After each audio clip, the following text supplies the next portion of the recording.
This video is brought to you by Azam Sharp School. This is the largest collection of iOS development videos. But today, I don't really want to talk about the courses or the workshops. I want to talk about one-on-one coaching. So this is a new feature that I have added to Azam Sharp School, where you can book 1 hour with me or more if you want for coaching.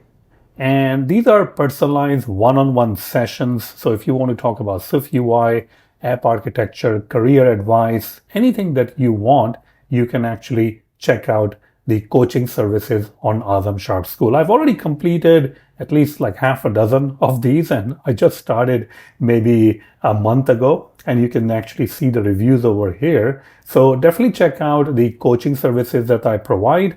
You can check out my availability right there. Is my availability. And before you book a session, make sure that you fill out this intake form so that I will have an idea of what services that you need. All right. So once again, check out Azam Sharp School one-on-one coaching services. Thank you so much. Hello, everyone, and welcome to another great video on Azam Sharp School. Now, this is going to be a really exciting video because you are going to learn about caching and how you can cache the request so that your application, your Swift UI client, doesn't need to fetch the JSON again and again. But let's start from the beginning. You can see that I have a content view which currently does have a couple of tabs. We have a movies tab and we have a customers tab. Now, whenever I go to a particular tab like customers tab, in the task modifier, we call fetch customers and we get all the customers. Same thing with the movie list screen tab. You can see in the task modifier, we call the fetch movies and we get all the movies. If you look at the implementation of the HTTP client, it is calling a local server that is running on my machine. That server is created using Express.js, but it doesn't really matter what it's created on. It just returns you an array of movies or array of customers. And you can see that our application is quite simple. It's not really doing much. If you take a look at the server, it's all hard-coded data being returned. We're returning the array of movies and we are returning an array of customers. So this means that whenever we change tabs, we go from movies tab to the customers tab or the customers tab to the movies tab. This particular task modifier is going to get invoked and we fetch the movies or we fetch the customers again and again. How can we see that in action? Well, one of the ways to view that in action is you can use Proxyman. So let me go ahead and run Proxyman first. So this is our app and I can actually see the Proxyman over here. There we go. So in the Proxyman, you can see that currently we are on the movies tab and it is making a request right there. Okay. And if I go to the customers tab, it makes another request. Now keep in mind that there is something called ETag, and when you're using Express, ETag is automatically attached. But right now I have disabled it just to show you that if you don't have any ETag, because you might be writing your server in some other technology, then it is going to be making these requests again and again. All right, but don't worry, we'll fix all of these different things. So if I go to movies again, you can already see that it's getting a fresh request and it's making a request again and again. All right. So now the question becomes, well, how do we fix this problem, right? Because movies have not really changed, the customers have not really changed. So how can we make sure that we can cache that information so that we're not going to the server again and again? Well, the first thing we can do, let's see which our code is. Keeps on hiding over here. There we go. So you can see that I have manually disabled ETag headers, and it's not really a good idea because ETag can be used to check if the content has changed or not. So the first thing I will do is I would not do that. And you obviously don't have to do that because I was just doing it just to show you this stuff. All right. Let's go to the customers. All right. Now, the customers, what we want to do, we want to cache the results of the customers for a certain period of time. Okay. So what should we do? Like, how are we going to cache the customers? Well, what I'm going to do is I'm going to create a variable. I'll just call it constant, 5 minutes, and 5 minutes can be like what, 300 seconds, right? So let's go ahead and add that. Because this is in seconds.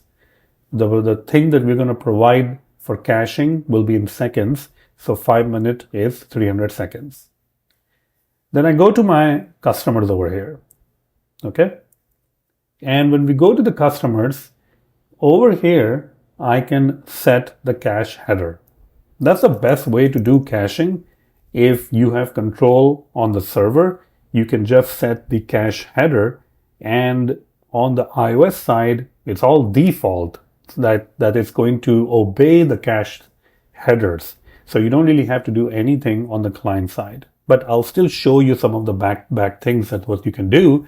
But by default, the URL session, the strategy for caching is to use the proxy, meaning, or the protocol, which basically means that just whatever is returned from the server, just use that. Server is the king, all right?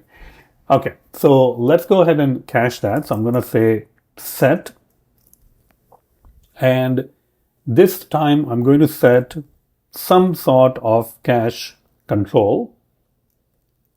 Okay, cache control.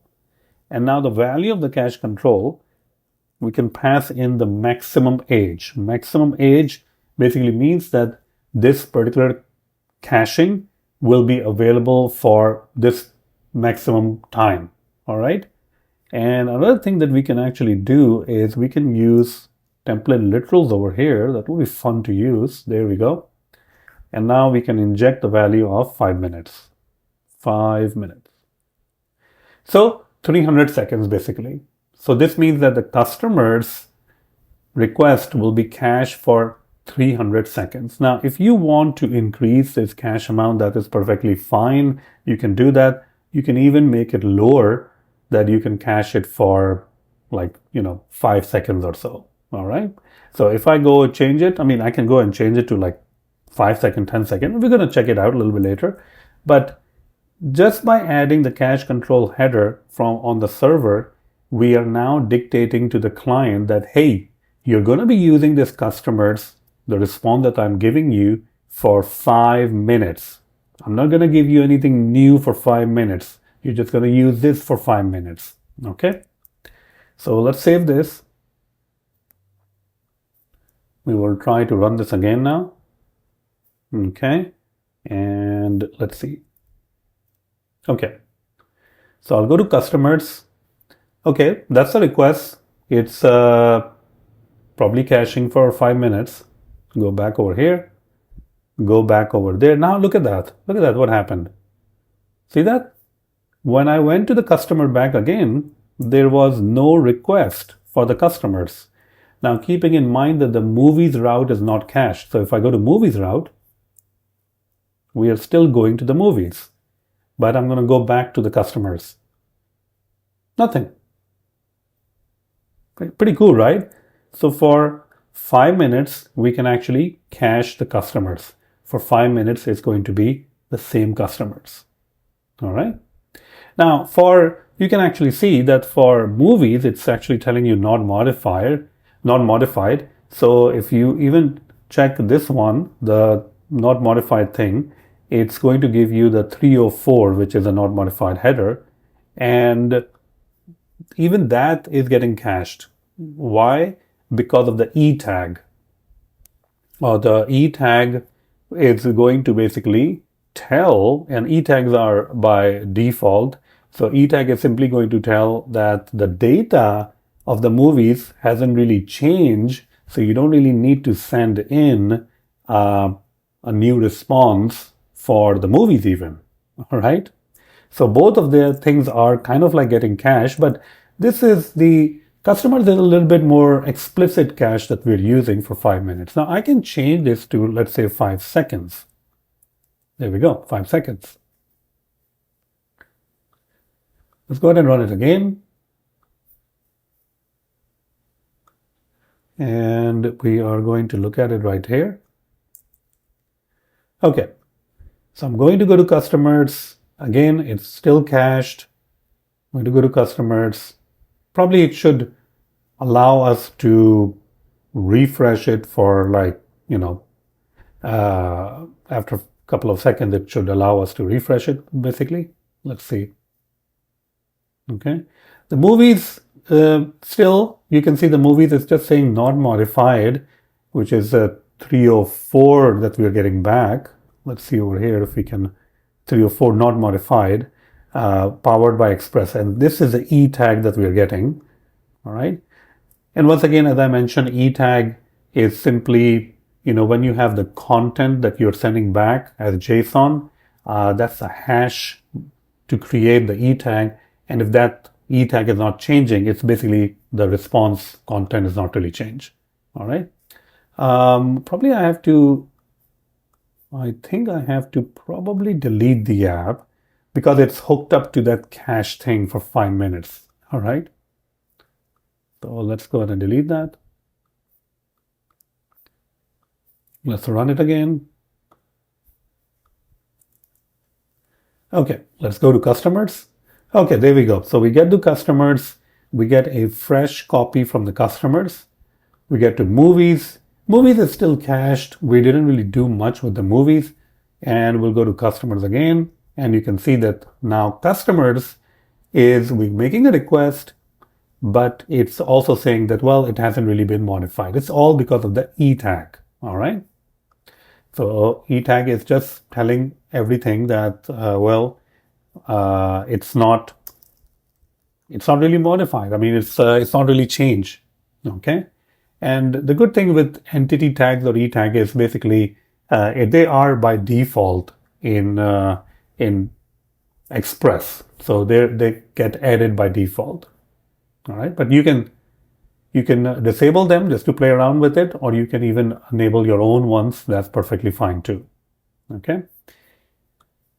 So that is pretty cool that you can actually do that. You can put ETags, you can put max age. And on the client side over here, you can see on the client side, we have this one, the session that we created. Now, technically, we don't really have to create this session. We can just completely ignore this part because by default, we will have the session anyways. But the session can also be used to configure the cache policy. So if I say over here config dot, and you will see request cache policy. All right.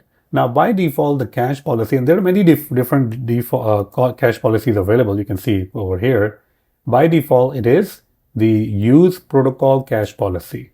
So that's already set by default. And that cache policy simply says that whatever the server headers are returning, like cache control, maximum age, all of that stuff, use that. All right. There are some other policies like reload ignoring local cache data, meaning that you will ignore the local cache and you will always go and load it from the original resource. Return the cache data, else load. So use the existing cache data. If it's not there, then go ahead and load it. So there are many different cache policies out there. We can use this one, protocol one, but that is the default, by the way. All right, so keep that in mind. And the other one is the other thing you can set. If you don't set, it will provide you some sort of some sort of a value anyways. But if you want to set it on your own, you can set the cache, memory, and all that size. So memory capacity, right? So let's say memory capacity means that what will be the memory of the cache, what will be the path of the cache, what will be the disk capacity of the cache. So a lot of different things you can set it up over there. So memory of the cache, we can say 50, 1024, and 1024. So what is that? Well, it's 50 megabyte. Disk capacity, we can use, instead of 50, we can use 200. So 200 megabyte. 200 megabyte. And the other one is the disk path. Disk path simply means that where is it being stored? So I'm going to say HTTP client cache. All right. So, I mean, mostly we are using the default values, especially this one, which is the use protocol cache policy. But the biggest advantage that you get from caching, and especially when you're doing caching on the server or setting the cache control headers on the server, is that it really simplifies the work for the client. Meaning the client, your iPhone app, doesn't really have to do anything. And caching can increase the performance of your app tremendously. I mean, just think about it, right? We are currently running this application. It has 2 different tabs. It's loading the data. I'm not even loading any crazy amount of data. There are no images, right? There's no poster, the year, the director name, the actor. All of that data can be cached and loaded instantly. And once again, I mentioned it to you that you don't have to cache something for like 24 hours.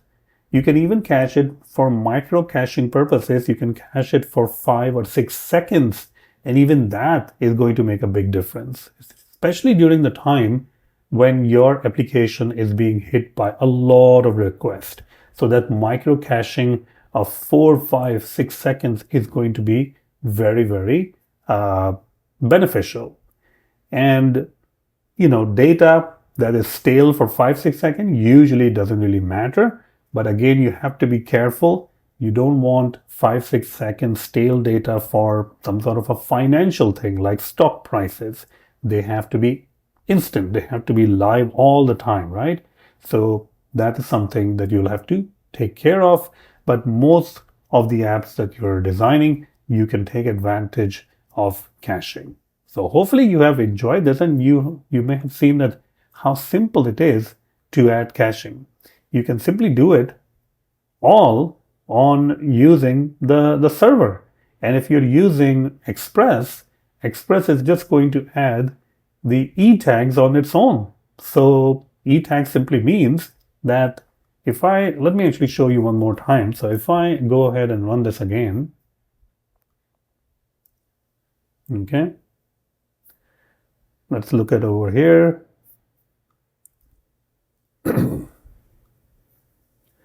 So I'll go to customers. Okay. Not modified means the same customers are being returned. And movies not modified. What if I do modify a movie? What happens then? Save it. Customers. See that? Isn't that crazy? When I did modify a movie, then it didn't really return us not modified. It returned us 200 or completed. So that was a fresh request it has to do because it has found out that movies have been modified. And the way that it finds out that the movie have been modified is that the client, which is our app, if going to send if none match. All right, so this is one of the things that is going to send in the header. And then it's going to check on the server side that if the entity tag retags have changed or not. So if the entity tag have actually changed and does not match the one that is being sent by the client, and this happens automatically, then the server is going to say, well, the client is sending an e tag that does not really match with the e tag that we have. because probably we added some movies on the server and then the E tag has actually changed.